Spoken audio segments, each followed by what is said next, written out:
Turning now to a stunning accusation from a prominent U.S. senator who says that any way you slice it or dice it, both Minnesota Governor Tim Walz and his lackey, Minneapolis Mayor Jacob Frey, they're the ones directly responsible for the tragic death of fallen protester Alex Pretti, and that furthermore, they actually did it on purpose, according to him.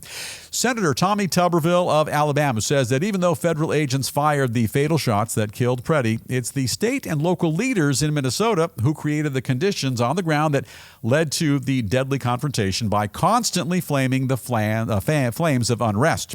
Goes on to say that although a federal agent actually fired the weapon that shot the agitator, at the end of the day, the people who really pulled the trigger that day are both Walz and Frey. Additionally, Tuberville claims that both the governor and the mayor are completely at fault for what's going on right now in Minneapolis because they intentionally encouraged radical protesters to resist federal authorities, all in order to distract people from their multi-billion-dollar fraud scandal.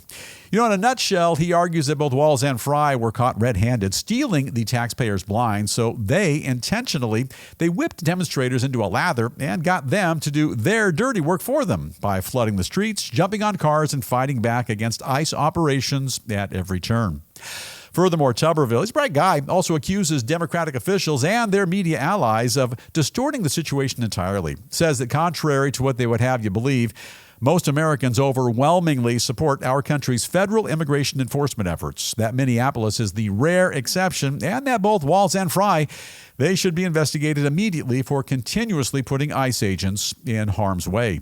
In the meantime, both the governor and the mayor spinning like a broken record and whistling the same old tune. For his part, Mayor Frey claims that having thousands of federal agents in Minneapolis is making his city less safe. That's not true. He also calls their deployment an invasion of our democracy. Also untrue. He also says he's made it crystal clear to anyone who will listen that ICE operations need to end immediately, both in his city and nationwide. And he is kind of one backwards thinking individual, the way I see it anyway. Final thought, and this is the News Roundup Lowdown. Now, here's the bottom line. Everything happening in Minnesota, and more accurately in Minneapolis, it's a bit of a shell game.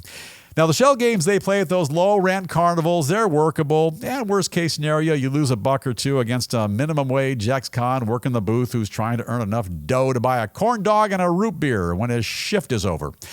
Now, the Minneapolis shell game has a much higher price tag. The carnival barkers, the carnies in charge, they're playing for much higher stakes. Communities are being destroyed and lives are being lost. The carnies, as the gentleman from Alabama accurately points out, are a couple of ill-intentioned politicians. We call them the tag team of Walz and Frey, and there they are. Not sure why I left out Ilhan Omar because she's kind of in that neighborhood as well, but apparently this time she gets a bit of a free pass. Now, all along, you've heard Governor Timmy and Mayor Frey Cook blaming the Trump administration and federal law enforcement agents for the tragic deaths in Minneapolis. But the blame is misplaced. Seems to me that all the instigating, that is, which Walz, Frey, and their lieutenants participated in, encouraging people to fight back against lawful law enforcement activity to put themselves in harm's way. It was all designed to generate chaos, violence, lawlessness, and more, and the consequences are catastrophic. It is nothing more than a despicable shell game. They distract you by telling you to fight, interfere, riot, attack law enforcement officials. And the worse it gets, the better it gets. Yeah, check it out. While everyone's focused on the chaos in the streets, their minds are distracted from the billions and billions of dollars worth of fraud, illegal immigrants committing crimes, and more. They try to present themselves as both heroes and at the same time victims while vilifying the Trump administration for simply attempting to restore law and order. Fine work, Walz and Frey. Locals are clearly suckered by your shell game, but the rest of the country, they're on to your disgusting and deadly scam.